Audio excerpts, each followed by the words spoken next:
Welcome to Tabletop Titans and the return to our Titan Tactics. Today we're going to be discussing the brand new balanced data slate for Q1 of 2023. These balanced data slates include a number of sweeping changes to the game of Warhammer 40,000, and sometimes it can be tough to sort through all of the information. What does it mean? What does it not mean? What have they added? What have they changed? And what are they not saying that they've just removed?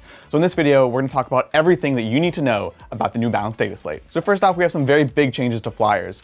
Flyers have been a problem throughout the course of the game, and GW continues to try to adjust the way that they play and really limit their use in games. This balanced data slate continues the limited use of flyers for your game. So it's going to be a limit of 1 flyer for a 1,000 point game, 2 flyers for a 2,000 point game, and 3 flyers for a 3,000 point game. I think this change makes sense and no big changes here. However, this of course is not enough for Games Workshop, and so there are a couple other big changes to how they work. You now must start your flyers in reserve, which means they cannot come in turn 1 at all. So that's a very big deal. It's going to remove the alpha strike element of many of these flyers. And additionally, they've added this extra stipulation that you cannot perform a bombing run if you fly off the table. This has big implications, particularly for factions like the Tau, in which almost every competitive list has 2 Sunshark bombers. And as far as I can tell, this does mean that bombers will not be able to do a bombing run before turn 3. So some pretty massive and sweeping changes to those armies. One of the biggest changes in the balanced data slate is actually something that is not in it, but is missing. In the previous balanced data slate, they introduced Armour of Contempt, which reduced the AP of weapons going into power armor units. This rule is completely gone. This is a pretty big change, especially for obviously Space Marines and Sisters of Battle. Because of this change being reverted, Valorous Heart and Salamanders, both of which have chapter tactic equivalents that reduce AP in the same Armour of Contempt was, were previously changed. They were actually changed so that you could not reroll wounds against them. This has been reverted now to their old version. So interpret that as you will, but big change in something that's just not in this balanced data slate. Next up, we have Indirect Fire weapons, which continue the limitations introduced in the earlier balanced data slates. If you're shooting out of line of sight, the target is going to get an extra +1 to their armor save, and you're going to get a -1 to your ballistic skill. Note that because it's ballistic skill, if you're also shooting over a minuses to hit, this does actually stack. Notably, they have removed the exemption for Astra Militarum, which means they will suffer the minuses to hit. This is how we've been playing on the channel, but it's good to get this confirmation as we move into this 2023 season. This is a big one. Chaos Demons only has a single change introduced here, and it is of course for the notorious Flamers of Tzeentch. These guys were a staple in many tournament armies and commonly souped for Chaos armies in particular, and part of this was due to their extreme points efficiency and amazing number of shots. The only change here is their weapons are no longer Flamers. They don't auto-hit. Instead, you're going to be using their ballistic skill, which is a strong and well-earned change. Next up, we have Space Marines, which already, as we discussed, have been changed by the lack of Armor Contempt. Space Marines still largely struggling in the meta, and so this is an interesting adjustment to them. However, they did get some new abilities in return. Doctrines have returned to the way they were at the end of 7th edition. This means that you do not have to automatically progress from one doctrine to another. You will start in Devastator, and you can choose to move from Devastator to Tactical, and then you can also choose to move from Tactical to Assault. Very interesting implications for especially armies that want to stay in Tactical or Devastator doctrine. And it is worth noting that while people were considering whether or not these doctrines would end up stacking, they do not stack, and so you're going to really have to choose the way that you build your army and the way that you progress these doctrines very carefully. The other change to Space Marines is an interesting one. I'm not sure if it's enough. Essentially, any Space Marine troops have sticky OBSEC. What does this mean? It means if a Space Marine troops unit is holding an objective at the start of your command phase, even if they got shot off or killed off the objective, they still count as holding the objective. Ultimately, this doesn't do anything if someone is charging into melee and wipes you out, because they'll be on the point, but getting shot off the board means you'll still be able to hold those back objectives. So it's a cute small boost to Space Marines, which are ultimately much more fragile given the lack of Armor Contempt. Next up, we have Death Guard, which continue to see the most important change to them, which is the fact that the Blightlord Terminators and Death Shroud Terminators still count as objective secured. Amazing change, makes the army much more playable, but that is it there. If you're up to date on the Drukhari, there's nothing new there, but if you're not up to date, they have a few changes continuing on from previous balanced data slates. The Talos and Kronos units, of course, still don't have core. Interesting, they still haven't walked that one back. Dark Technomancer only works on specific flamers, so we're not going to see the return of Liquefier spam, thank goodness. And last but not least, of course, the Artists of Flesh, which is the -1 damage custom trait, does not work on strength 8 or higher. This is a nerf that has been around for a while and makes sense because it was quite prevalent when you were able to use it. Now here we come to one of the meta monsters, of course, the Harlequins, near and dear to my heart, who see a number of continuing changes to the way they're played, as well as new sweeping changes, which are definitely cause for concern if you're a Harlequin player like myself.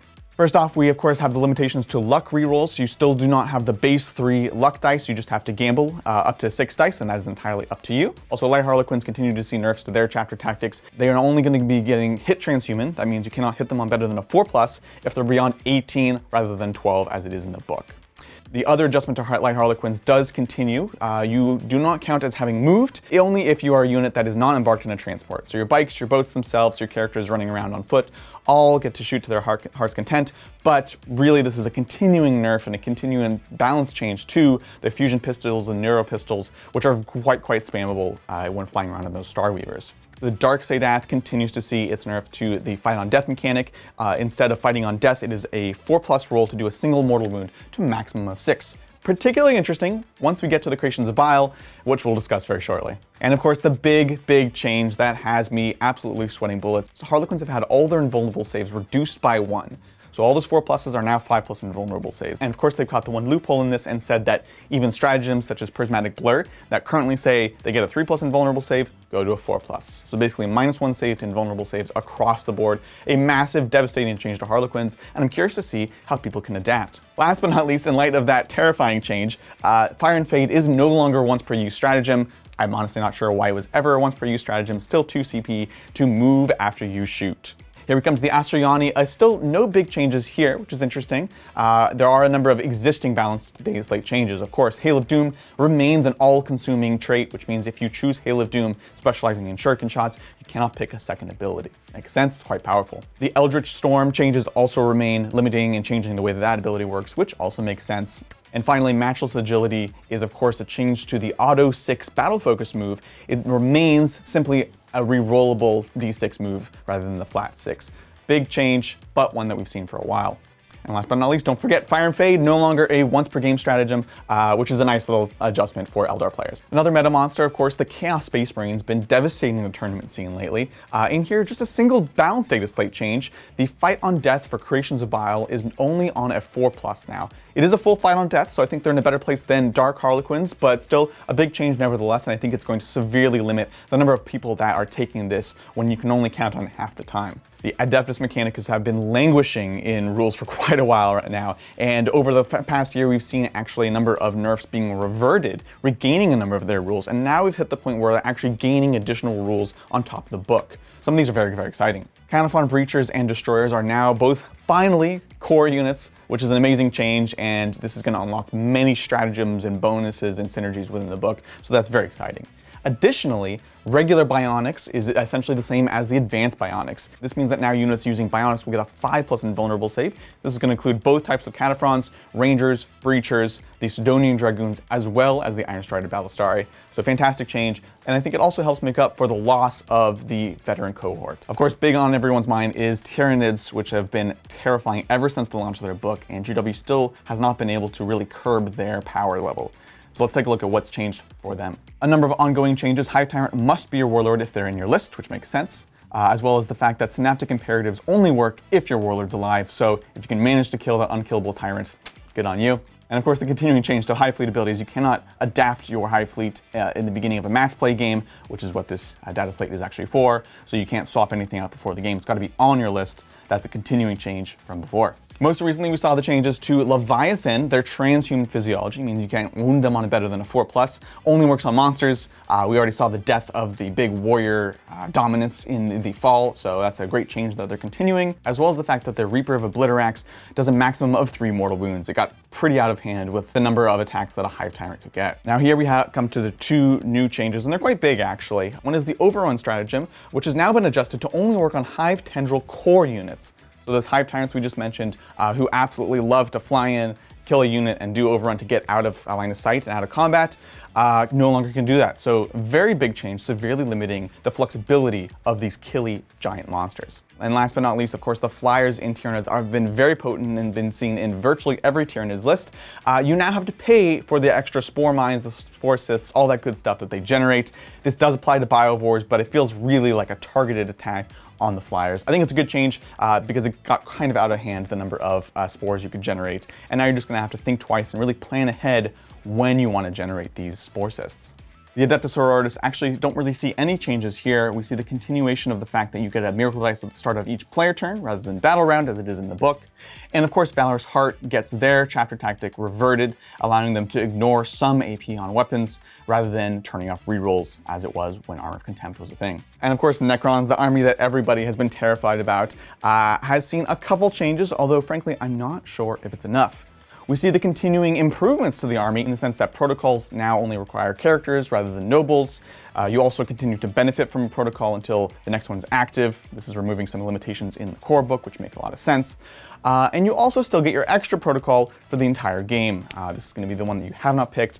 And again, not a new change. I still think these are good changes to the core of the book. Speaking of core, we have a number of units that had previously gained core in the book, and this remains the same. This is going to be all non-character vehicles, so still Silent King not regaining it back, which is fantastic. Also the Acanthrites, the Wraiths, Reanimator, all of the Destroyers, as well as Praetorians, all regain core as they did in the previous balanced data slates. And now we come to the final and new change to the Necrons. The Eternal Conqueror's chapter tactic, which gives your whole army OBSEC or double OBSEC, is now all-consuming. What does this mean? It means you're not going to be able to select the pre-game 6-inch move in conjunction with this. I think it's a good change. I'm just not sure if it's enough because honestly, the all OBSEC is really what makes this faction tick currently in the game. So I'm curious to see what this does. And more experienced Necron players, let us know in the comments below what you think of this change. The Adeptus Custodes were an army that came out very hot in the beginning of 2022 and saw a number of nerfs and changes to them, and now we see some of them, thankfully, being walked back. Now we see core infantry and Psychona troops all gaining objective secured.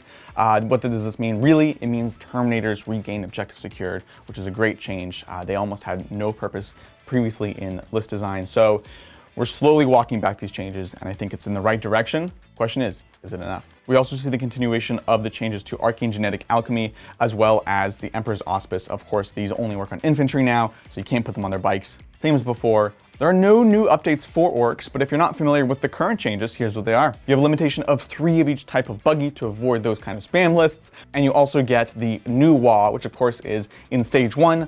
All Orc infantry, as well as characters, gain Advance and Charge, +1 strength, +1 attack, and a 5+ invulnerable save.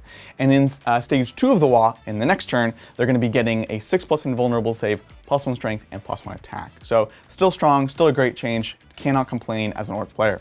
And finally, we come to the Tau Empire, which have seen a number of adjustments also since their book has been launched. We talked about the flyer changes, which really are going to affect them a lot. And we see a number of continuing changes from previous data slates.